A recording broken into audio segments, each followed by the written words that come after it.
നമസ്കാരം, എല്ലാവർക്കും എൻട്രിയുടെ പുതിയൊരു ക്ലാസ്സിലേക്ക് സ്വാഗതം. ഞാൻ ലക്ഷ്മി DS.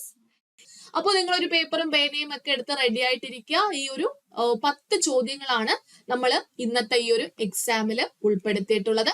ഈ 10 ചോദ്യങ്ങളിൽ നിങ്ങൾക്ക് സ്വന്തമായിട്ട് ഇപ്പം 1, 2, 3 എന്ന് നിങ്ങൾ തന്നെ ആ ഒരു പേപ്പറിൽ എഴുതിയിട്ട് കറക്റ്റ് ആൻസേഴ്സ് നിങ്ങൾക്ക് എത്ര മാർക്ക് കിട്ടി, എത്ര ആൻസേഴ്സ് ആണ് നിങ്ങൾക്ക് കറക്റ്റ് ആയിട്ട് വന്നത് എന്നുള്ള കാര്യം താഴെ കമന്റ് ചെയ്യുക. എന്തായാലും നിങ്ങളെ കമന്റ്സ് ഞാൻ ഇവാലുവേറ്റ് ചെയ്യുന്നുണ്ടായിരിക്കും. നമ്മൾ ക്വിസ് അറ്റൻഡ് ചെയ്യുന്നുണ്ട്. അത് ഓൾറെഡി നിങ്ങൾ ക്ലാസ്സിനോടൊപ്പം തന്നെ ക്വിസ് അറ്റൻഡ് ചെയ്യുന്നുണ്ടായിരിക്കാം. പക്ഷെ അതിന്റെ റിസൾട്ടും കാര്യങ്ങളൊന്നും എനിക്ക് അറിയാൻ പറ്റത്തില്ല. അത് നിങ്ങൾക്ക് തന്നെ ഇവാലുവേറ്റ് ചെയ്യാനേ പറ്റത്തുള്ളൂ. ഓക്കെ, പക്ഷെ നിങ്ങൾ എത്രത്തോളം ഈ ഒരു ക്ലാസ്സസ് കണ്ട് മനസ്സിലാക്കി പഠിക്കുന്നുണ്ട് എന്ന് എനിക്ക് കൂടെ മനസ്സിലാകുന്നതിന് വേണ്ടിയിട്ടാണ് നമ്മൾ ഈ ഒരു മോഡൽ എക്സാം ചെയ്യുന്നത്. പ്ലസ് നിങ്ങൾക്ക് അതൊരു പ്രാക്ടീസ് കൂടിയാണ്. ഓക്കെ, അപ്പോ ഈ ഒരു ക്ലാസ് ഓരോ ക്വസ്റ്റ്യൻസ് വരുമ്പോൾ അതിനനുസരിച്ച് ആ ഒരു മാർക്ക്, അതായത് ശരിയായിക്കോട്ടെ തെറ്റായിക്കോട്ടെ 1, 2 മാർക്ക് ആയിക്കോട്ടെ, അതൊന്നും കുഴപ്പമില്ല. നിങ്ങൾ സത്യസന്ധമായി തന്നെ മാർക്ക് കമന്റ് ചെയ്യാനായിട്ട് ശ്രമിക്കുക. മറ്റുള്ള കുട്ടികൾ നിങ്ങളെക്കാളും മാർക്ക് സ്കോർ ചെയ്യുമ്പോൾ നിങ്ങൾക്ക് കൂടി അത് പഠിക്കണം എന്നുള്ള ആ ഒരു എഫേർട്ട് നിങ്ങളുടെ മനസ്സിൽ ഉണ്ടായിക്കോളും. ഓക്കെ, അപ്പൊ നമുക്ക് ക്വസ്റ്റ്യൻസിലേക്ക് പോകാം. ഫസ്റ്റ് ക്വസ്റ്റ്യൻ ശ്രദ്ധിച്ചോളൂ. Which one of the following acts provided the setting up of a board of control through which the British government could fully control the British East India Company's civil, military and revenue affairs in India? എന്താ പറയുന്നത്? ഈ പറയുന്നതിലെ ഏത് ആക്ടിലൂടെയാണ് board of control എന്നുള്ള ആ ഒരു post, ആ ഒരു തസ്തിക രൂപീകരിക്കുന്നത്? എന്തിനു വേണ്ടിയിട്ടായിരുന്നു ബോർഡ് ഓഫ് കൺട്രോൾ രൂപീകരിച്ചത്? അതിലൂടെ British government British east India കമ്പനിയുടെ സിവിൽ, മിലിറ്ററി, റവന്യൂ കാര്യങ്ങളെല്ലാം നിയന്ത്രിക്കുന്നതിന് വേണ്ടിയിട്ടായിരുന്നു എന്ത് ചെയ്തിരുന്നത്? ബോർഡ് ഓഫ് കൺട്രോള് രൂപീകരിച്ചത്. അപ്പൊ നമ്മളത് ഒരു നിയമം പഠിച്ച സമയത്ത് പറഞ്ഞ കാര്യങ്ങളായിരുന്നു. 2 സ്പ്ലിറ്റ് ചെയ്തു. കൊമേഴ്ഷ്യൽ കാര്യങ്ങൾ കൈകാര്യം ചെയ്യാൻ വേറൊരു ഗ്രൂപ്പ്, ഈ കാര്യങ്ങൾ കൈകാര്യം ചെയ്യാനായിട്ട് ബോർഡ് ഓഫ് കൺട്രോൾ എന്നുള്ള രീതിയിൽ നമ്മൾ പഠിച്ചതായിരുന്നു. പെട്ടെന്നൊന്ന് ആൻസർ ഓർത്തെടുക്കാൻ പറ്റുന്നുണ്ടോ എന്ന് നോക്കിക്കേ. Option A regulating act of 1773. Option B Pitt's India act of 1784. Option C എന്ന് പറയുന്നത് ചാർട്ടർ ആക്ട് ഓഫ് 1833 ആണ്. ആൻഡ് ഓപ്ഷൻ ഡി എന്താണ്? ഗവൺമെന്റ് ഓഫ് ഇന്ത്യ ആക്ട് 1858 ആണ്. ഓക്കെ, അപ്പോ ഇതിന്റെ ആൻസർ, കറക്റ്റ് ആൻസർ നിങ്ങൾക്ക് ഇപ്പൊ കിട്ടിയിട്ടുണ്ടായിരിക്കും. ഓപ്ഷൻ എ ആണോ, ബി ആണോ, സി ആണോ, ഡി ആണോ? എന്താണ് ആൻസർ ആയിട്ട് വരുന്നത്? ആൻസർ പറയട്ടെ, എന്താണെന്ന് പറയട്ടെ. സോ നിങ്ങൾക്ക് കിട്ടിയ ഉത്തരം option B Pitt's India act of 1784 ആയിരിക്കും. അല്ലെ? ഏത് ആക്ട് ആയിരുന്നു? പിറ്റ്സ് ഇന്ത്യ ആക്ട് ഓഫ് 1784 ആയിരുന്നു. അല്ലെ? അപ്പോ പിറ്റ്സ് ഇന്ത്യ ആക്ട് എന്ന് പറയുമ്പോൾ പെട്ടെന്നൊന്ന് ആലോചിച്ച് നോക്കിക്കേ. പിറ്റ്സ് ഇന്ത്യ ആക്ട് എന്ന് പറയുമ്പോൾ ഈസ്റ്റ് ഇന്ത്യ കമ്പനിയുടെ രാഷ്ട്രീയപരമായിട്ടുള്ള കാര്യങ്ങളും അതുപോലെ തന്നെ വ്യാപാരപരമായിട്ടുള്ള കാര്യങ്ങളും തമ്മിൽ 2 സ്പ്ലിറ്റ് ചെയ്തുകൊണ്ട് ഒരു ഡ്യുവൽ ഗവൺമെന്റ് ഫോം ചെയ്ത ഒരു ആക്ട് ആയിരുന്നു പിറ്റ്സ് ഇന്ത്യ ആക്ട് എന്ന് പറയുന്നത്. അതിലെ കൊമേഴ്ഷ്യൽ കാര്യങ്ങൾ കൈകാര്യം ചെയ്യുന്നതിന് വേണ്ടിയിട്ട് കോർട്ട് ഓഫ് ഡയറക്ടേഴ്സിനെ നിയമിക്കുന്നു. പൊളിറ്റിക്കൽ കാര്യങ്ങൾ കൈകാര്യം ചെയ്യുന്നതിന് വേണ്ടിയിട്ട് ബോർഡ് ഓഫ് കൺട്രോളിനെ നിയമിക്കുന്നു. അല്ലെ? അത് മാത്രമല്ല, ആദ്യമായിട്ട് കമ്പനിയുടെ കീഴിലുള്ള ആ ഒരു പ്രദേശങ്ങളെ ബ്രിട്ടീഷ് പൊസഷൻസ് ഇൻ ഇന്ത്യ അഥവാ ബ്രിട്ടീഷ് അധീന രാജ്യങ്ങൾ എന്ന് വിളിച്ചതും ഏത് നിയമത്തിലാണ്? ഈ പിറ്റ്സ് ഇന്ത്യ ആക്ടിലാണ്. സോ ആ ഒരു കാര്യം ഇനി മറന്നു പോകത്തില്ല എന്ന് കരുതുന്നു. ആൻസർ ശരിയായിട്ട് കിട്ടിയിട്ടുണ്ടാകും. ഇനി കിട്ടിയിട്ടില്ലാത്തവർ പോയിക്കോട്ടെ, സാരമില്ല. നിങ്ങൾക്ക് ഈ ഒരു കാര്യം ഇപ്പൊ തന്നെ അങ്ങ് പഠിച്ച് തീർക്കാനായിട്ട് ശ്രമിക്കുക. അപ്പൊ പിറ്റ്സ് ഇന്ത്യ ആക്ടിലാണ് ബോർഡ് ഓഫ് കൺട്രോൾ എന്നുള്ള ആ ഒരു പോസ്റ്റ് സെറ്റ് ചെയ്യുന്നത്. ഓക്കെ ആണോ? അപ്പൊ board of control, court of directors, dual government എന്നൊക്കെ ചോദിച്ചാലും ബ്രിട്ടീഷ് പൊസഷൻസ് ഇൻ ഇന്ത്യ ചോദിച്ചാലും ആൻസർ പറയേണ്ടത് എന്താണ്? പിറ്റ്സ് ഇന്ത്യ ആക്ട് ഓഫ് 1784 ആണ്. ഓക്കെ, ക്ലിയർ ആണോ? ഈ ക്വസ്റ്റ്യൻ ഓക്കെ ആണോ? എങ്കിൽ നമുക്ക് രണ്ടാമത്തെ ചോദ്യത്തിലേക്ക് പോകാം. ചോദ്യം ഇതാണ്. Which one of the following acts laid the foundation of the British administration in India? ഇന്ത്യയില് ബ്രിട്ടീഷ് ഭരണത്തിന് തുടക്കം കുറിച്ച ആക്ട്, നിയമം ഏതാണ്? ഇന്ത്യയില് ബ്രിട്ടീഷ് ഭരണത്തിന് തുടക്കം കുറിച്ച ആക്ട് ഏതെന്നാണ് ചോദിച്ചിട്ടുള്ളത്. ഏതാണ്? റെഗുലേറ്റിംഗ് ആക്ട് 1773 ആണോ? പിറ്റ്സ് ഇന്ത്യ ആക്ട് 1784 ആണോ? ഇന്ത്യൻ കൗൺസിൽ ആക്ട് 1861 ആണോ? ഇന്ത്യൻ കൗൺസിൽ ആക്ട് 1892 ആണോ? ഏത് ആക്ടിലൂടെയാണ് ബ്രിട്ടീഷ് ഭരണത്തിന് ഇന്ത്യയിൽ തുടക്കം കുറിക്കുന്നത്? ആൻസർ കിട്ടിയിട്ടുണ്ടാകുമെന്ന് കരുതുന്നു. ഏതാണ് ആൻസർ ആയിട്ട് വരുന്നത്? റെഗുലേറ്റിംഗ് ആക്ട് ആണോ? പിറ്റ്സ് ഇന്ത്യ ആക്ട് ആണോ? എന്തായാലും മറ്റു രണ്ട് ആക്ടുകൾ നമ്മൾ ഇതുവരെ പഠിച്ചിട്ടില്ല, നമ്മൾ ഇനി അങ്ങോട്ട് പഠിക്കത്തതേ ഉള്ളൂ. അപ്പോ ആൻസർ എന്ന് പറയുന്നത് എന്താണ്? റെഗുലേറ്റിംഗ് ആക്ട് ആണ് അല്ലെ. അപ്പൊ നമ്മൾ പറഞ്ഞായിരുന്നു ആ ഒരു സെൻട്രലൈസേഷൻ, ആ ഒരു കേന്ദ്രീകൃത ഭരണത്തിന് തുടക്കം എന്ന് പറയുന്നത് എന്തായിരുന്നു? റെഗുലേറ്റിംഗ് ആക്ടിലൂടെയാണ് വരുന്നത് അല്ലെ. ഈസ്റ്റ് ഇന്ത്യ കമ്പനിയെ കൺട്രോൾ ചെയ്യുന്നതിന് വേണ്ടിയിട്ട് ബ്രിട്ടീഷ് ഗവൺമെന്റ് മുന്നോട്ട് വെച്ച ആദ്യത്തെ സ്റ്റെപ്പ് ആയിരുന്നു ഈ റെഗുലേറ്റിംഗ് ആക്ട് എന്ന് പറയുന്നത് അല്ലെ. അവിടെയാണ് ഗവർണർ ജനറൽ എന്നുള്ള post governor general of Bengal എന്നാക്കി മാറ്റുന്നത്. അതുപോലെ തന്നെ അതിന് കീഴിലായിട്ട് ഒരു എക്സിക്യൂട്ടീവ് 4 അംഗങ്ങൾ അടങ്ങുന്ന ഒരു എക്സിക്യൂട്ടീവ് കൗൺസിൽ രൂപീകരിക്കുന്നു. ബോംബെ മദ്രാസ് ആ ഒരു ഗവർണേഴ്സിനെ ഈ ഗവർണർ ജനറൽ ഓഫ് ബംഗാളിന്റെ സബോർഡിനേറ്റ് ആക്കി മാറ്റുന്നു. അങ്ങനെയുള്ള കാര്യങ്ങളെല്ലാം ചെയ്തത് ഏത് ആക്ടിലൂടെ ആയിരുന്നു? അത് റെഗുലേറ്റിംഗ് ആക്ട് 1773 ആയിരുന്നു. ഓക്കെ ആണോ? അപ്പോ ആ ഒരു ക്വസ്റ്റ്യനും കിട്ടിയെന്ന് കരുതുന്നു. എങ്കിൽ മൂന്നാമത്തെ ചോദ്യം നോക്കിക്കോളൂ. Which act provided for the designation of the Governor General of Bengal as the Governor General of India and his government as the Government of India? ഏത് ആക്ടിലൂടെയാണ് ഗവർണർ ജനറൽ ഓഫ് ബംഗാൾ എന്നുള്ള പദവി ഗവർണർ ജനറൽ ഓഫ് ഇന്ത്യ എന്നാക്കി മാറ്റുകയും അതിന്റെ കീഴിലുള്ള governor general of ബംഗാളിന്റെ അഥവാ governor general of ഇന്ത്യയുടെ കീഴിലുള്ള ആ ഒരു ഗവൺമെന്റിനെ ഗവൺമെന്റ് ഓഫ് ഇന്ത്യ എന്നാക്കി മാറ്റിയ നിയമം ഏതാണ് എന്നാണ് ചോദിച്ചിട്ടുള്ളത്. ഒന്നും കൂടെ പറയുന്നു. ഏത് നിയമത്തിലൂടെയാണ് ഗവർണർ ജനറൽ ഓഫ് ബംഗാളിനെ ഗവർണർ ജനറൽ ഓഫ് ഇന്ത്യ എന്നാക്കി മാറ്റുകയും ആ ഗവൺമെന്റിനെ ഗവൺമെന്റ് ഓഫ് ഇന്ത്യ എന്നാക്കി മാറ്റുകയും ചെയ്തത്? ഏത് നിയമത്തിലൂടെയായിരുന്നു എന്ന് ആലോചിച്ച് നോക്കിക്കേ. റെഗുലേറ്റിംഗ് ആക്ടിലൂടെയാണോ? പിറ്റ്സ് ഇന്ത്യ ആക്ടിലൂടെയാണോ? ചാർട്ടർ ആക്ട് 1833 ആണോ? ഗവൺമെന്റ് ഓഫ് ഇന്ത്യ ആക്ട് 1858 ഏതിലൂടെ ആയിരുന്നു ചെയ്തത്? ആൻസർ കിട്ടിയിട്ടുണ്ടാകുമെന്ന് കരുതുന്നു. ആൻസർ പറയട്ടെ. ഏത് ആക്ടിലൂടെ ആയിരുന്നു? അത് ചാർട്ടർ ആക്ട് ഓഫ് 1833 ഓക്കെ.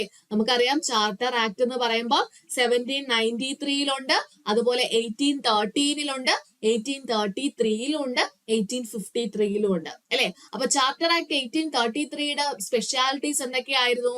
അത് ആ ഒരു സെൻട്രൽ അഡ്മിനിസ്ട്രേഷൻ, കേന്ദ്രീകൃത ഭരണം എന്നതിന്റെ അവസാനത്തെ സ്റ്റെപ്പ് ആയിരുന്നു ഈ 1833 ചാർട്ടർ ആക്ട് എന്ന് പറയുന്നത് അല്ലെ.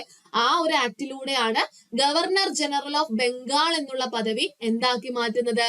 ഗവർണർ ജനറൽ ഓഫ് ഇന്ത്യ എന്നാക്കി മാറ്റുന്നു. അങ്ങനെ ആദ്യത്തെ ഗവർണർ ജനറൽ ഓഫ് ഇന്ത്യ ആയിട്ട് ആര് വരുന്നു? വില്യം ബെന്റിക് വരുന്നു അല്ലെ. വില്യം ബെന്റിക് വരുന്നു. അതുപോലെ എല്ലാ സിവിൽ അധികാരങ്ങളും മിലിറ്ററി അധികാരങ്ങളും എല്ലാം ഈ ഗവർണർ ജനറലിന്റെ കൺട്രോളിലാക്കി മാറ്റുന്നു.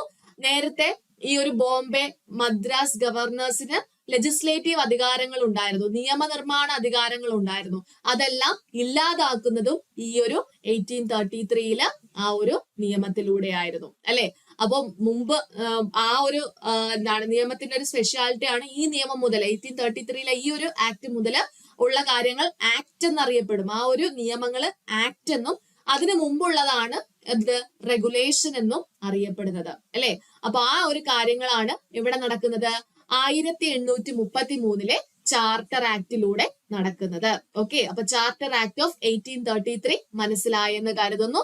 അപ്പോ ഇതിന്റെ ആൻസർ ഈ governor general of Bengal governor general of India എന്നാക്കി മാറ്റിയത് ഏത് നിയമത്തിലൂടെയാണെന്ന് ചോദിച്ചാൽ അത് ചാർട്ടർ ആക്ട് ഓഫ് 1833 ആണെന്ന് നമ്മൾ പറയും അല്ലെ.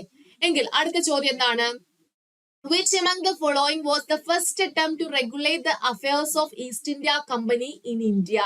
ഇതില് ഏതാണ് ഈസ്റ്റ് ഇന്ത്യ കമ്പനിയെ, ഇന്ത്യയിലുള്ള ഈസ്റ്റ് ഇന്ത്യ കമ്പനിയെ എന്ത് ചെയ്യുന്ന അതിന്റെ കാര്യങ്ങൾ നിയന്ത്രിക്കുന്നതിന് വേണ്ടിയിട്ടുള്ള ആദ്യ അറ്റംപ്റ്റ് ആയിട്ട് പറയുന്നത്? ഓക്കെ. എന്താണ്? ഈസ്റ്റ് ഇന്ത്യ കമ്പനിയെ നിയന്ത്രിക്കുന്നതിന് വേണ്ടിയിട്ടുള്ള ആദ്യ ചുവടുവെപ്പായിട്ട് പറയുന്നത് ഇതില് ഏത് നിയമമാണെന്നാണ് ചോദിച്ചിട്ടുള്ളത്. ഓക്കെ, നോക്കിക്കേ, ഓപ്ഷൻ നോക്കിക്കേ. Indian council act 1861, government of India act 1858, Pitt's India act 1784, regulating act 1773. Okay, അപ്പോ ആദ്യത്തെ കാലവയ്പ് എന്തിനു വേണ്ടിയിട്ടുള്ളതാണ്? ബ്രിട്ടീഷ് പാർലമെന്റ് ഈസ്റ്റ് ഇന്ത്യ കമ്പനിയെ നിയന്ത്രിക്കുന്നതിന് വേണ്ടിയിട്ടുള്ള ആദ്യ കാൽവയ്പ് ഏതെന്ന് ചോദിച്ചാൽ നമുക്കതില് ഒരു സംശയവും വേണ്ട, അത് ആൻസർ എന്തായിരിക്കും? റെഗുലേറ്റിംഗ് ആക്ട് ആയിരിക്കും, അല്ലെ? റെഗുലേറ്റിംഗ് ആക്ട് 1773 ആണ് അതിന്റെ ആൻസർ ആയിട്ട് വരുന്നത്. ഓക്കെ, അപ്പൊ ഫസ്റ്റ് അറ്റംപ്റ്റ് ആണ്, അല്ലെ? അതാണ് റെഗുലേറ്റിംഗ് ആക്ട് എന്ന് പറയുന്നത്.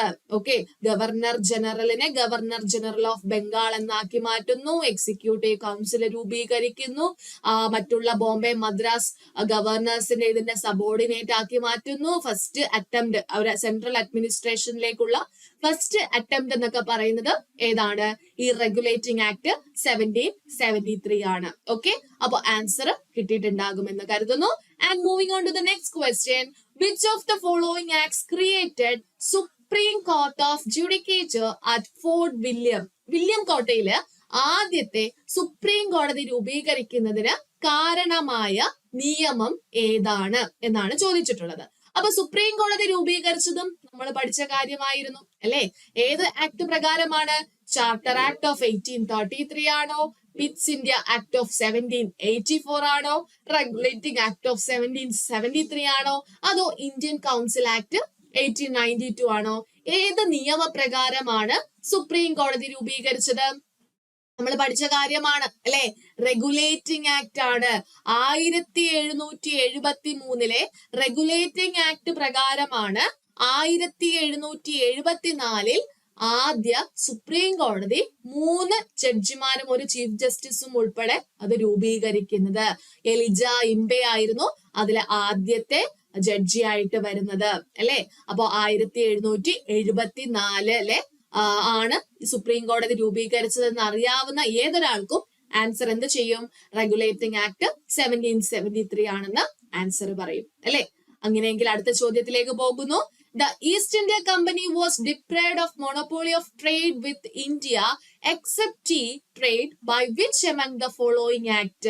ഏത് നിയമപ്രകാരമാണ് നമ്മുടെ ഈസ്റ്റ് ഇന്ത്യ കമ്പനി ഈ ഒരു ഇന്ത്യയുമായിട്ടുള്ള തേയില വ്യാപാരം ഒഴികെയുള്ള ബാക്കിയുള്ള വ്യാപാരങ്ങളെല്ലാം അവസാനിപ്പിച്ചത് എന്നാണ് നമ്മളോട് ചോദിച്ചിട്ടുള്ളത്. അതില് ആൻസർ എന്താ പറയേണ്ടത്?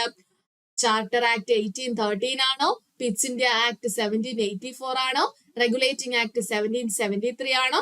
അതോ ചാർട്ടർ ആക്ട് 1833 ആണോ? ഏതാണ് ആൻസർ ആയിട്ട് വരുന്നത്? ഒന്ന് പറഞ്ഞേ. ചാർട്ടർ ആക്ട് 1813 ആണോ? 1833 ആണോ? പിറ്റ്സ് ഇന്ത്യ ആക്ട് ആണോ? ഏതാണ് ആൻസർ വരുന്നത്? പറയട്ടെ. തേയില വ്യാപാരം ഒഴികെയുള്ള ബാക്കിയുള്ള വ്യാപാരങ്ങൾ എന്ത് ചെയ്തു? ഈസ്റ്റ് ഇന്ത്യ കമ്പനി അവസാനിപ്പിച്ചു. ഏത് ആക്ട് വഴിയാണെന്ന് ചോദിച്ചാൽ നമ്മൾ പറയും ദ ചാർട്ടർ ആക്ട് ഓഫ് 1813 ആണ്. 1813 ചാർട്ടർ ആക്ടിലൂടെ എന്ത് ചെയ്യുന്നു?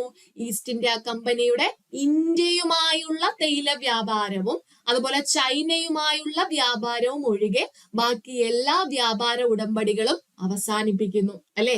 അങ്ങനെ തേയില ഒഴികെയുള്ള മറ്റ് വസ്തുക്കളുടെ വ്യാപാരം ബാക്കിയുള്ള ബ്രിട്ടീഷുകാർക്ക് കൂടി തുറന്നു കിട്ടുന്നു. അവര് വന്ന് തേയില ഒഴികെയുള്ള ബാക്കി, കാരണം തേയിലയിൽ already East India company trade ചെയ്യുന്നുണ്ട്, അതുകൊണ്ട് ബാക്കിയുള്ള ബ്രിട്ടീഷുകാർക്ക് അത് ട്രേഡ് നടത്താൻ പറ്റത്തില്ല. പക്ഷെ ബാക്കിയുള്ള സാധനങ്ങളുമായിട്ടുള്ള ഉടമ്പടി അവർ അവസാനിച്ചത് കൊണ്ട് തന്നെ ബാക്കിയുള്ള ആൾക്കാർക്ക് വന്ന് എന്ത് ചെയ്യാം? ട്രേഡ് നടത്താനായിട്ട് സാധിക്കുന്നു. അങ്ങനെ അവർക്കെല്ലാം ഓപ്പൺ ആയി കൊടുക്കുന്നു, അല്ലെ? അതുപോലെ ക്രിസ്ത്യൻ മിഷണറിമാരെ ഇന്ത്യയിലേക്ക് കൊണ്ടുവന്നതും ഈ ഒരു നിയമപ്രകാരമാണ്, അല്ലെ? ഈ ജനങ്ങളെ പ്രബുദ്ധരാക്കുക എന്ന ലക്ഷ്യത്തോടു കൂടിയിട്ടാണ് ക്രിസ്ത്യൻ മിഷണറിമാരെ എന്ത് ചെയ്യുന്നത്? ഇന്ത്യയിലേക്ക് കൊണ്ടുവരുന്നത്. അതുപോലെ കമ്പനി കീഴടക്കി വെച്ചിട്ടുള്ള ഇന്ത്യൻ പ്രദേശങ്ങളിൽ ബ്രിട്ടീഷ് രാജവംശം പരമാധികാരം ഉറപ്പിച്ചതും എന്ത് വഴിയാണ്? ഈ ഒരു നിയമപ്രകാരമാണ്. വെസ്റ്റേൺ എഡ്യൂക്കേഷൻ കൊണ്ടുവന്നതും ഈ ഒരു നിയമപ്രകാരമാണ്, അല്ലെ? പിന്നെ വേറൊരു കാര്യം, ഈ ഒരു നിയമപ്രകാരം 1813 നിയമപ്രകാരം വന്ന വളരെ ഇമ്പോർട്ടന്റ് ആയിട്ടുള്ള ഒരു കാര്യം എന്ന് പറയുന്നത് ഈ ഓരോ ഇന്ത്യയിലുള്ള ഈ ഒരു ഗവൺമെന്റിനോട്, അതായത് പ്രാദേശിക ഗവൺമെന്റ് ഉണ്ടല്ലോ, ആ ഗവൺമെന്റിനോട് ഓരോ വ്യക്തിയുടെ മേലിലും നികുതി ചുമത്താൻ പറയുന്നു. ഇനി നികുതി ചുമത്താത്ത ആരെങ്കിലും ഉണ്ടെങ്കിൽ അവരെന്ത് ചെയ്യണം? ശിക്ഷിക്കപ്പെടണം എന്നുള്ള ആ ഒരു നിയമം കൊണ്ടുവരണം എന്ന് പറഞ്ഞതും ഏത് ആക്ടിലൂടെ ആയിരുന്നു? 1813 ചാർട്ടർ ആക്ടിലൂടെ ആയിരുന്നു. അപ്പോ ചാർട്ടർ ആക്ട് 1813 എന്ന് പറയുമ്പോൾ ഇത്രയും കാര്യങ്ങൾ നിങ്ങളുടെ മനസ്സിൽ ഉണ്ടായിരിക്കണം. ഓക്കെ, എങ്കിൽ അടുത്ത ചോദ്യത്തിലേക്ക് പോകുന്നു. Which act clearly distinguished between the commercial and political functions of the East India Company? East India കമ്പനിയുടെ കൊമേഴ്ഷ്യൽ ആൻഡ് പൊളിറ്റിക്കൽ ഫങ്ഷൻസിനെ സെപ്പറേറ്റ് ചെയ്ത അല്ലെങ്കിൽ ഡിസ്റ്റിംഗ്വിഷ് ചെയ്ത ആ ഒരു ആക്ട് ഏതാണ് എന്നാണ് ചോദിച്ചിട്ടുള്ളത്. ഏത് ആക്ട് ആണ്? പിറ്റ്സിന്റെ ആക്ട് ആണോ? ചാർട്ടർ ആക്ട് ഓഫ് 1833 ആണോ? ചാർട്ടർ ആക്ട് ഓഫ് 1813 ആണോ? ചാർട്ടർ ആക്ട് ഓഫ് 1853 ആണോ? ഏത് ആക്ടിലാണ് ഈ ഒരു ഈസ്റ്റ് ഇന്ത്യ കമ്പനിയുടെ വ്യാപാരപരവും രാഷ്ട്രീയപരവുമായിട്ടുള്ള കാര്യങ്ങളെ വേർതിരിച്ചതെന്ന് ചോദിച്ചാൽ നമ്മൾ ആൻസർ പറയേണ്ടത് ഓൾറെഡി നമ്മൾ പറഞ്ഞതാണ്, പിറ്റ്സ് ഇന്ത്യ ആക്ട് ആണ്. അതിലാണ് ബോർഡ് ഓഫ് കൺട്രോൾ എന്നുള്ള സെപ്പറേറ്റ് ഒരു പോസ്റ്റ് കൊണ്ടുവരുന്നത്, അല്ലെ? അപ്പൊ പിറ്റ്സ് ഇന്ത്യ ആക്ടിലൂടെയാണ് എന്ത് ചെയ്തത്? ഈസ്റ്റ് ഇന്ത്യ കമ്പനിയുടെ കൊമേഴ്ഷ്യൽ ആൻഡ് പൊളിറ്റിക്കൽ ഫങ്ഷൻസിനെ സെപ്പറേറ്റ് ചെയ്തതെന്ന് ഓർത്ത് വെച്ചിരിക്കുക. ഓക്കെ, ക്ലിയർ ആണോ? എങ്കിൽ എട്ടാമത്തെ ചോദ്യം ഇതാണ്. Who was the first governor general of India? ഇന്ത്യയുടെ ആദ്യത്തെ means governor general of India ആയ ആദ്യ വ്യക്തി ആരാണ്? Okay, governor general of Bengal അല്ല, governor general of India. Okay, അപ്പൊ ആരാണ്? വാറൻ ഹേസ്റ്റിങ്സ് ആണോ? ലോർഡ് ക്ലൈവ് ആണോ? ലോർഡ് വില്യം ബെന്റിക് ആണോ? ലോർഡ് മെക്കാളെ ആണോ? ആരാണ് ഗവർണർ ജനറൽ ഓഫ് ഇന്ത്യ ആയ ആദ്യ വ്യക്തി? അപ്പൊ ഗവർണർ ജനറൽ ഓഫ് ബംഗാൾ എന്നുള്ളത് ഗവർണർ ജനറൽ ഓഫ് ഇന്ത്യ എന്നാക്കി മാറ്റുകയുണ്ടായി. അങ്ങനെ ഗവർണർ ജനറൽ ഓഫ് ഇന്ത്യ ആയ ആദ്യ വ്യക്തി ആരെന്ന് ചോദിച്ചാൽ എന്താണ് ആൻസർ പറയേണ്ടത്? ആൻസർ കിട്ടിയിട്ടുണ്ടാകുമല്ലോ. വില്യം ബെന്റിക് ആണോ? മെക്കാളെ ആണോ? വാറൻ ഹേസ്റ്റിങ്സ് ആണോ? ആരാണ്? ലോർഡ് വില്യം ബെന്റിക് ആണ്, അല്ലെ? ഗവർണർ ജനറൽ ഓഫ് ഇന്ത്യ ആയ ആദ്യ വ്യക്തി. Okay, governor general of India ആയ ആദ്യ വ്യക്തി എന്ന് ചോദിച്ചാൽ നമ്മൾ ആൻസർ പറയേണ്ടത് ആരുടെ പേരാണ്? ലോർഡ് വില്യം ബെന്റിക് ആണ്. വില്യം ബെന്റിക് പ്രഭുവാണ് ആദ്യത്തെ ഗവർണർ ജനറൽ ഓഫ് ഇന്ത്യ ആയിട്ട് വരുന്നത്. ഓക്കെ, എങ്കിൽ അടുത്ത ചോദ്യത്തിലേക്ക് പോകുന്നു. Which of the following acts separated the legislative and executive functions of the Governor General Council for the first time? ആദ്യമായിട്ട് ഗവർണർ ജനറലിന്റെ കൗൺസിലിന്റെ ലെജിസ്ലേറ്റീവ് പരവും, അതായത് നിയമനിർമ്മാണപരവും അതുപോലെ തന്നെ കാര്യനിർവഹണപരവുമായിട്ടുള്ള കാര്യങ്ങളെ സെപ്പറേറ്റ് ചെയ്ത ആക്ട് ഇതിൽ ഏതെന്നാണ് ചോദിച്ചിട്ടുള്ളത്. Okay, charter act 1813, charter act 1853, charter act of 1833, regulating act 1773. ഇതിൽ എന്താ പ്രത്യേകം എടുത്ത് മനസ്സിലാക്കി വേണം ആൻസറിലേക്ക് പോകാൻ. എന്താ പറയുന്നത്? ഈ ഒരു ഗവർണർ ജനറലിന്റെ കൗൺസിൽ ഉണ്ടായിരുന്നല്ലോ, ഒരു എക്സിക്യൂട്ടീവ് കൗൺസിൽ ഉണ്ടായിരുന്നല്ലോ, ആ എക്സിക്യൂട്ടീവ് കൗൺസിലിന്റെ ലെജിസ്ലേറ്റീവ് ആൻഡ് എക്സിക്യൂട്ടീവ് ഫംഗ്ഷൻസിനെ സെപ്പറേറ്റ് ചെയ്ത ആ ഒരു കാര്യമാണ് ചോദിച്ചിട്ടുള്ളത്. അത് നമ്മൾ എപ്പോഴായിരുന്നു പഠിച്ചത്? ഓർമ്മയുണ്ടോ? ഏത് ചാർട്ടർ ആക്ടിലായിരുന്നു പഠിച്ചത്? ആൻസർ പറയട്ടെ. അതെന്ന് പറയുന്നത് 1853 ചാർട്ടർ ആക്ടിലാണ് നമ്മൾ ആ ഒരു കാര്യം ഡിസ്കസ് ചെയ്തത്, അല്ലെ? എന്തായിരുന്നു? ഈ ഒരു ഗവർണർ ജനറലിന്റെ കൗൺസിലിനുണ്ടായിരുന്ന ലെജിസ്ലേറ്റീവ് ആൻഡ് എക്സിക്യൂട്ടീവ് അധികാരങ്ങളെ എന്ത് ചെയ്യുന്നു? വേർതിരിക്കുന്നു. അതായത് ഈ ഒരു എക്സിക്യൂട്ടീവ് കൗൺസിലിലേക്ക് പുതിയ ഒരു 6 അംഗങ്ങളെ ലെജിസ്ലേറ്റീവ് കൗൺസിലേഴ്സ് എന്നുള്ള ആ ഒരു പോസ്റ്റിലേക്ക് അപ്പോയിന്റ് ചെയ്യുന്നു. എന്നിട്ട് ആ ഒരു കൗൺസില് ഇന്ത്യൻ ലെജിസ്ലേറ്റീവ് കൗൺസിൽ എന്നറിയപ്പെടുന്നു. ആ കൗൺസിലിലേക്ക് എന്ത് ചെയ്തിട്ടുണ്ടായിരുന്നു? ഇന്ത്യക്കാരെ കൂടി ആദ്യമായിട്ട് ഉൾപ്പെടുത്തിയിട്ടുണ്ടായിരുന്നു. അപ്പൊ അതായിരുന്നു ആ ഒരു 1853 ചാർട്ടർ ആക്ടിൽ നടക്കുന്നത്. വേറെ ഒരു ഇമ്പോർട്ടന്റ് ആയിട്ടുള്ള ഒരു കാര്യം കൂടി നടന്നിട്ടുണ്ടായിരുന്നു. എന്തായിരുന്നു? സിവിൽ സർവീസിലേക്ക് ഒരു ഓപ്പൺ കോമ്പറ്റീഷൻ, അതും ബ്രിട്ടീഷുകാർക്ക് മാത്രമല്ല ഈ നമ്മുടെ ഇന്ത്യക്കാരെയും കൂടി ഉൾപ്പെടുത്തിക്കൊണ്ടുള്ള ഒരു സിവിൽ സർവീസിലേക്കുള്ള ഓപ്പൺ കോമ്പറ്റീഷൻ കൊണ്ടുവന്നതും ഏത് നിയമത്തിലൂടെ ആയിരുന്നു? ഈ 1853 ചാർട്ടർ ആക്ടിലൂടെ ആയിരുന്നു. ഓക്കെ, അപ്പൊ അതെല്ലാമാണ് ഈ 1853 ചാർട്ടർ ആക്ടിന്റെ സ്പെഷ്യാലിറ്റീസ്. അപ്പൊ ഇവിടെ നിങ്ങൾ ഇത് കാണുമ്പോഴത്തേക്കും ഓടിപ്പോയി dual government Pitt's India act എന്ന് പറഞ്ഞ ആൻസർ ചെയ്യരുത്. ഇവിടെ സെപ്പറേറ്റ് പ്രത്യേകം എടുത്തു പറയുന്നുണ്ട്, ഗവർണർ ജനറലിന്റെ കൗൺസിലിനാണ് ഈ ഒരു പവർ സ്പ്ലിറ്റിംഗ് നടക്കുന്നത്. അല്ലാതെ നമ്മുടെ കോർട്ട് ഓഫ് ഡയറക്ടേഴ്സിനെയും ബോർഡ് ഓഫ് കൺട്രോളിനെയും തമ്മിലുള്ള സെപ്പറേഷൻ അല്ല ഇവിടെ നടക്കുന്നത്. ഗവർണർ ജനറലിന്റെ കൗൺസിലിനെ സെപ്പറേറ്റ് ചെയ്ത് അവർക്കുള്ള ലെജിസ്ലേറ്റീവ് എക്സിക്യൂട്ടീവ് ഫംഗ്ഷൻസിനെ തമ്മിൽ സെപ്പറേറ്റ് ചെയ്യുന്നു. എന്നിട്ട് പുതിയതായിട്ട് 6 ലെജിസ്ലേറ്റീവ് കൗൺസിലേഴ്സിനെ ആഡ് ചെയ്യുന്നു. അങ്ങനെയുള്ള കാര്യങ്ങളാണ് ഇതിനകത്ത് നടക്കുന്നത്. 1853 ചാർട്ടർ ആക്ടില് നടക്കുന്നത്. ഓക്കെ, അപ്പൊ ആ കാര്യം സെപ്പറേറ്റ് ആയിട്ട് തന്നെ ഓർത്ത് വെച്ചിരിക്കുക. And moving on to the last question, which of the following are the features of the regulating act of 1773? 1773 regulating ആക്ടിന്റെ ഫീച്ചേഴ്സ് ഇതിൽ പറയുന്നത് ഏതൊക്കെയാണെന്നാണ് ചോദിച്ചിട്ടുള്ളത്. അപ്പൊ 4 സ്റ്റേറ്റ്മെന്റ്സ് തന്നിട്ടുണ്ട്. ഇങ്ങനെയും നമ്മളോട് ചോദ്യങ്ങൾ ചോദിക്കാം. ഓക്കെ, അപ്പൊ എന്തൊക്കെയാണ് പറഞ്ഞിട്ടുള്ളത്? ഫസ്റ്റ് വൺ പറയുന്നു, it is provided for the establishment of supreme court at Calcutta. 1774 കൽക്കട്ടയിൽ സുപ്രീം കോടതി സ്ഥാപിക്കാൻ കാരണമായ നിയമമാണ് റെഗുലേറ്റിംഗ് ആക്ട് ഓഫ് 1773 എന്ന് പറയുന്നു. രണ്ടാമതായിട്ട് പറയുന്നു, it created executive council for governor general of Bengal. Governor general of ബംഗാളിന് വേണ്ടിയിട്ട് ഒരു എക്സിക്യൂട്ടീവ് കൗൺസിൽ രൂപീകരിച്ചത് ഈ ഒരു നിയമപ്രകാരമാണെന്ന് പറയുന്നു. ആൻഡ് തേർഡ് സ്റ്റേറ്റ്മെന്റ് പറയുന്നത് എന്താണ്? It made the governors of Bombay and Madras presidency subordinate to the governor general of Bengal. Bombay Madras പ്രവിശ്യകളിലെ ഗവർണർമാരെ എന്ത് ചെയ്യുന്നു? ഗവർണർ ജനറൽ ഓഫ് ബംഗാളിന്റെ സബോർഡിനേറ്റ് ആക്കി മാറ്റുന്നു. അതും ഈ ഒരു നിയമപ്രകാരമാണെന്ന് പറയുന്നു. ഓക്കെ, നാലാമത്തെ സ്റ്റേറ്റ്മെന്റ് എന്താ പറയുന്നത്? It established board of control four managing political affairs. എന്താണ്? പൊളിറ്റിക്കൽ കാര്യങ്ങൾ കൈകാര്യം ചെയ്യുന്നതിന് വേണ്ടിയിട്ട് ബോർഡ് ഓഫ് കൺട്രോളിനെ രൂപീകരിച്ചു എന്ന് പറയുന്നു. ഇതില് നമ്മളോട് ചോദിച്ചിരിക്കുന്നത് റെഗുലേറ്റിംഗ് ആക്ട് ഓഫ് 1773 ഫീച്ചേഴ്സ് എന്തൊക്കെയാണെന്നാണ്. ഓക്കെ, അതില് ചില ഫീച്ചേഴ്സ് ഓൾറെഡി റെഗുലേറ്റിംഗ് ആക്ടുമായി ബന്ധപ്പെട്ട കാര്യങ്ങളാണ്, എന്നാൽ ചിലത് എന്തല്ല, റെഗുലേറ്റിംഗ് ആക്ടിനകത്ത് ഉൾപ്പെടുന്ന കാര്യമല്ല.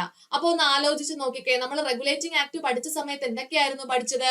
ഫസ്റ്റ് ഓഫ് ഓൾ നമ്മൾ പറഞ്ഞു, ഫസ്റ്റ് സ്റ്റെപ്പാണ് സെൻട്രലൈസേഷന് വേണ്ടിയിട്ടുള്ള ആദ്യത്തെ സ്റ്റെപ്പാണ് ഈസ്റ്റ് ഇന്ത്യ കമ്പനിയെ നമ്മുടെ ബ്രിട്ടീഷ് പാർലമെന്റ് കൺട്രോൾ ചെയ്യുന്നതിന് വേണ്ടിയിട്ട് കൊണ്ടുവന്ന ആദ്യത്തെ സ്റ്റെപ്പാണ് റെഗുലേറ്റിംഗ് ആക്ട് എന്ന് പഠിച്ചു. ആ പോയിന്റ് ഇവിടെ പറയുന്നില്ല. പകരം സുപ്രീം കോടതി സ്ഥാപിക്കുന്നതിന് കാരണമായ ഒരു നിയമമാണ് റെഗുലേറ്റിംഗ് ആക്ട് എന്ന് പഠിച്ചു. സോ ഫസ്റ്റ് സ്റ്റേറ്റ്മെന്റ് എന്താണ്? അതിന്റെ ഒരു ഫീച്ചർ ആണ്, ഇല്ലേ? ഇനി രണ്ടാമത്തെ സ്റ്റേറ്റ്മെന്റ് എന്താ പറയുന്നത്? It created executive council. നമ്മൾ പറഞ്ഞു ഇവിടെ governor governor general of Bengal എന്നുള്ള ഒരു പദവി കൊണ്ടുവരുന്നു, ഇല്ലേ? ആ ഗവർണർ ജനറൽ ഓഫ് ബംഗാളിന്റെ കീഴിലായിട്ട് എന്ത് ചെയ്തു?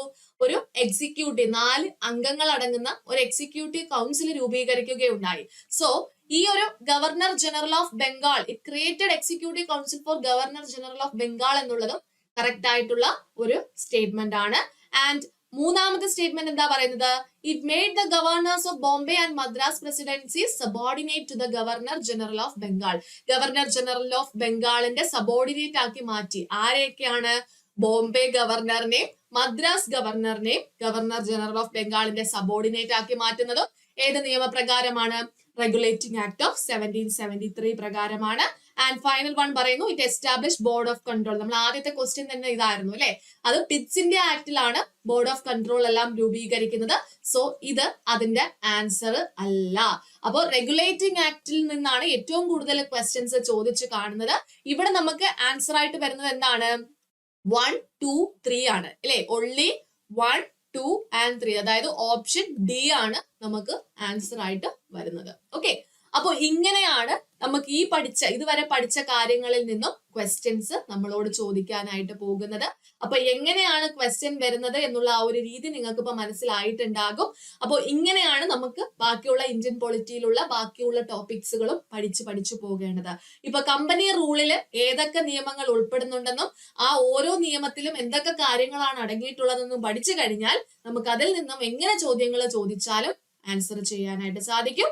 സോ ഇതൊരു മോഡൽ എക്സാം ആയിട്ട് നിങ്ങൾ കണക്കാക്കുക. നിങ്ങൾക്ക് എത്ര മാർക്കാണ് ഈ 10ൽ കിട്ടിയതെന്ന് വെച്ചാൽ അത് ജസ്റ്റ് ഒന്ന് കമന്റ് ചെയ്യുക. ഓക്കെ, ഇനി അടുത്ത ഭാഗത്തിലേക്ക് നമ്മൾ അടുത്ത ഒരു ഭാഗം പുതിയതായിട്ട് നമ്മൾ സ്റ്റാർട്ട് ചെയ്യും. നമ്മൾ ഒരു കമ്പനി റൂൾ കഴിഞ്ഞാൽ നമുക്ക് ക്രൗൺ റൂളിലേക്ക് പോകേണ്ടതായിട്ടുണ്ട്. സോ ക്രൗൺ റൂളും ഇതേപോലെ കമ്പനി റൂൾ അവിടെ പഠിച്ച് അവിടെ തീർത്ത് വെച്ചിരിക്കുക. ശേഷം പുതിയതായിട്ട് ഗ്രൗണ്ട് റൂൾ സ്റ്റാർട്ട് ചെയ്യുക. ഇത് രണ്ടും കൂടെ മിക്സ് ആക്കി കളയരുത്. ഇത് ഒരു പോർഷൻ ആയിട്ട് മാറ്റി വെക്കുക. ദെൻ അടുത്ത പോർഷൻ പുതിയതായിട്ട് സ്റ്റാർട്ട് ചെയ്യുക. ഓക്കെ, അപ്പൊ കമ്പനി റൂൾ എന്ന് പറയുമ്പോഴത്തേക്കും മീൻസ് ഗ്രൗണ്ട് റൂൾ എന്ന് പറയുമ്പോഴത്തേക്കും കുറെ കാര്യങ്ങൾ ഇതേപോലെ നമ്മൾ അതും കുറച്ചും കൂടെ അഡീഷണൽ കാര്യങ്ങളുണ്ട്. നമ്മൾ മുന്നോട്ട് വർഷങ്ങൾ മുന്നോട്ട് സ്വാതന്ത്ര്യത്തിലേക്ക് എത്തുന്ന ആ ഒരു സമയമാകുമ്പോൾ പുതിയ കുറെ കാര്യങ്ങൾ ഇൻക്ലൂഡഡ് ആയിട്ട് വരും. സോ ഇത് ജസ്റ്റ് ഒരു ബേസ് ആണ്. ദെൻ അടുത്തത് നമ്മൾ കുറച്ചും കൂടെ ഇമ്പോർട്ടന്റ് ആയിട്ട് പഠിക്കണം. നമുക്ക് കുറച്ച് ഗവൺമെന്റ് ഓഫ് ഇന്ത്യ ആക്ട് 1935 നിന്നൊക്കെ ക്വസ്റ്റ്യൻസ് ഒക്കെ വരാറുണ്ട്.